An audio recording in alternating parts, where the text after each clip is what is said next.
வணக்கம் மாணவர்களே. இந்த வீடியோவில் 7ஆம் வகுப்பு கணிதம் பருவ 1 அலகு 3 இயற்கணிதம் பயிற்சி 3ல் 3ல் முதல் 3 கணக்குகளை இந்த ஒரே வீடியோவில் பார்க்க போகிறோம். முதல்ல பார்க்க போகிறது கோடிட்ட இடங்களை நிரப்புக. இதில் ஒரு 3 இருக்குது. நம்ம ஒவ்வொன்றா பார்ப்போம். முதல்ல என்ன இருக்குது பாருங்கள். ஒரு கோவையை மற்றொரு கோவைக்கு சமப்படுத்துவதை டேஷ் என்ப. பாருங்கள், சமப்படுத்துகிறோம் அப்படின்னா அதுக்கு பேர் என்னென்னா சமன்பாடு. சமப்படுத்துகிறோம் அப்படின்னா அதுக்கு பேர் என்னது? சமன்பாடு. சரியா? அடுத்தது ரெண்டாவது பார்க்கலாமா? a = 5 எனில் 2a + 5 மதிப்பு. இந்த இடத்துல ஏக்கு பதிலாக நம்ம என்ன பிரதியிடணும்? 5 பிரதிட்டு இதோட மதிப்பை கண்டுபிடிக்கணும். நான் இந்த இடத்துல அப்படியே போட்டு காமிக்கிறேன் பாருங்க. 2 இருக்கு. ஏக்கு பதிலாக என்ன பிரதியிடணும்? 5 பிரதியிடணும். இந்த +5 அப்படியே வந்துடும். என்ன செஞ்சுருக்கோம்?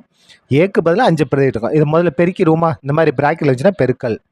2 10, அந்த +5 அப்படியே வந்துடும். 10 5 கூட்டினா 15. அப்போ நமக்கு தேவையான ஆன்சர் என்ன? 15 தான் நமக்கு தேவையான ஆன்சர். இதனுடைய மதிப்பு எப்போ? ஏவோட மதிப்பு 5ஆக இருக்கும்போது. அடுத்தது 3வது பாருங்க. மாறி எக்ஸின் 2 மடங்கு மற்றும் 4 மடங்கின் கூடுதல். பாருங்க, எக்ஸ்ன்ற மாறி எழுதிடுவோம். எத்தனை மடங்குனா 2 மடங்கு. 2 வேணால் 2 கொண்டு பெருக்கணும். முன்னால் 2 போட்டாச்சு. அதுக்கு அடுத்தது எக்ஸ் இருக்குது. எத்தனை மடங்கு? 4 மடங்குனா முன்னால் 4 போடணும். 4 கொண்டு பெருக்கிறதா அர்த்தம். இது ரெண்டும் என்ன செய்யணுமா? கூடுதல். அப்போ இந்த இடத்துல ப்ளஸ் போட்டுக்கிட்டால் போதும். அப்போ 2x + 4x. இதை நம்ம கூட்டி கூட எழுதிக்கலாம். கூட்டி எழுதுனா என்ன வரும்னா 6x = 2x 4x கூட்டினா 6x. சரியா? அடுத்தது பாருங்க, சரியா தவறா நம்ம பார்க்க போகிறோம். சரியா தவறா எனக்கு கூறுக. ஒவ்வொரு இயற்கணித கோவையும் ஒரு சமன்பாடு ஆகும். ஒவ்வொரு இயற்கணித கோவையும் ஒரு சமன்பாடு ஆகும். கிடையாது, இயற்கணித கோவை வேற, சமன்பாடு வேற. பாருங்க, 5x இந்த இது வந்து என்னது? இயற்கணித கோவை. 5x = 10ன்றது சமன்பாடு. இதுதான் இயற்கணித கோவை, இதுதான் சமன்பாடு. = 10. சரியா?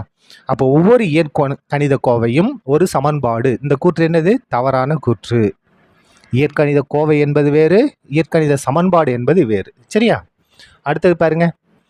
எக்ஸின் மதிப்பறியாத நிலையில் 7x + 1 எனும் கோவையை மேலும் சுருங்கிய வடிவில் எழுத முடியாது. எக்ஸுக்கு மதிப்பு என்னன்னே தெரியல. இதுக்கு மேலே என்ன செய்ய முடியாது? இதை சுருக்கி எழுத முடியாது. அப்போ அவங்க கொடுத்தது கரெக்டு. ஒருவேளை எக்ஸுக்கு மதிப்பு தெரிஞ்சுன்னா நம்ம என்ன செய்யலாம்? மதிப்பை பிரதியிட்டு நம்ம சுருக்க முடியும். இங்கே என்ன கொடுத்துட்டாங்க? மதிப்பு தெரியல, மதிப்பு அறியாத நிலையில். இதை என்ன செய்ய முடியாது? சுருக்க முடியாது. அப்போ இந்த கூற்று சரி. இந்த கூற்று சரி. சரியா? அடுத்து பார்க்கலாமா? 3வது பாருங்க.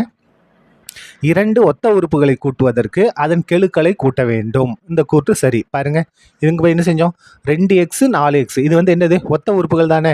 என்ன செஞ்சோம்? கெழுக்களை தானே கூட்டணும். இந்த எக்ஸ் வந்து அப்படியே தான் வரும். 4 2 கூட்டினா 6. அப்போது 2 ஒத்த உறுப்புகளை கூட்டுவதற்கு என்ன செஞ்சால் போதும்? அதனுடைய கெழுக்களை மட்டும் கூட்டினால் போதும். அப்போ இந்த கூற்று சரி. சரியா? சரியா தவறா முடிச்சிட்டோம். அடுத்தது இப்போ 3வது கணக்கு பார்க்க போகிறோம். என்ன கொடுத்துருக்காங்க பாருங்க. 3வது கணக்கு தீர்க்க அப்படின்னா என்ன அப்படின்னா, இதில் ஏதாவது ஒரு மாறி இருக்கும். அந்த மாறியோட மதிப்பை நம்ம கண்டுபிடிக்கணும். முதல்ல இது எடுத்துக்கலாமா? பாருங்க, முதல்ல என்ன இருக்கு? x + 5 = 8ன்னு இருக்கு. சரியா? இதில் இருக்கக்கூடிய எக்ஸோட மதிப்பை கண்டுபிடிக்கணும். அப்போ பாருங்க, x = 8. இது +5 வலதுமை கொண்டு வந்தால் -5 மாறும். ப்ளஸ்னா மைனஸாக மாறும், மைனஸ்னா ப்ளஸ்ஸாக மாறும். பெருக்கல்னா வகுத்தலாக மாறும், வகுத்தல்னா பெருக்கலாக மாறும். சரியா?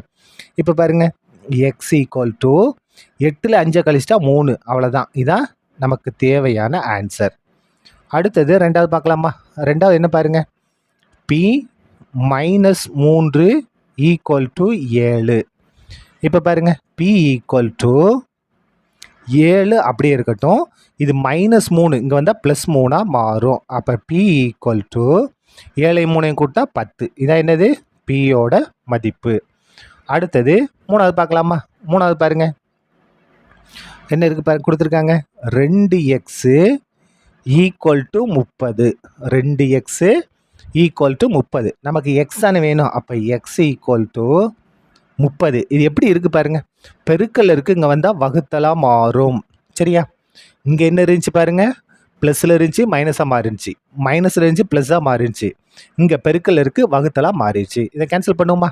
பாருங்கள், 2 2 15 2 30. அப்போ எக்ஸோட மதிப்பு என்ன? 15. சரியா? அடுத்தது 4வது பார்க்கலாமா? இந்த இடத்துல எழுதுவோம், மேலே எழுதுவோம்.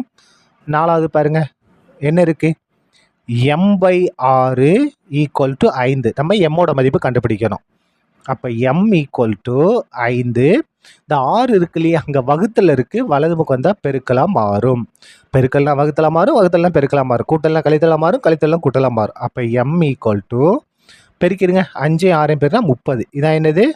நமக்கு தேவையான எம்மோட மதிப்பு. அதுக்கு அடுத்தது லாஸ்ட்டு 5வது பார்க்கலாமா? பாருங்க 5வதுல என்ன இருக்குது? 7x + 10 = 80. சரியா? அப்போ பாருங்க 7x முதல்ல இந்த உறுப்பை வலது பக்கம் கொண்டு போவோம். 80, இது +10, வலது பக்கம் வந்தால் -10. அதுக்கு அடுத்த 7x = 70ல் 80ல் 10 கழிச்சிட்டோம்னா 70. 80ல் 10 கழிச்சா 70. x = 70. இங்கே பாருங்கள், இந்த 7x பெருக்கல் இருக்கா, அப்போ 7 இங்கே வந்தால் வகுத்தலாக மாறும். இதை கேன்சல் பண்ணுங்கள். 4 7, 5 70. அப்போ எக்ஸோட மதிப்பு என்ன? 10. எக்ஸோட மதிப்பு 10. இதான் என்னது? நமக்கு தேவையான ஆன்சர். இதோட இந்த வீடியோ முடிந்தது. நன்றி.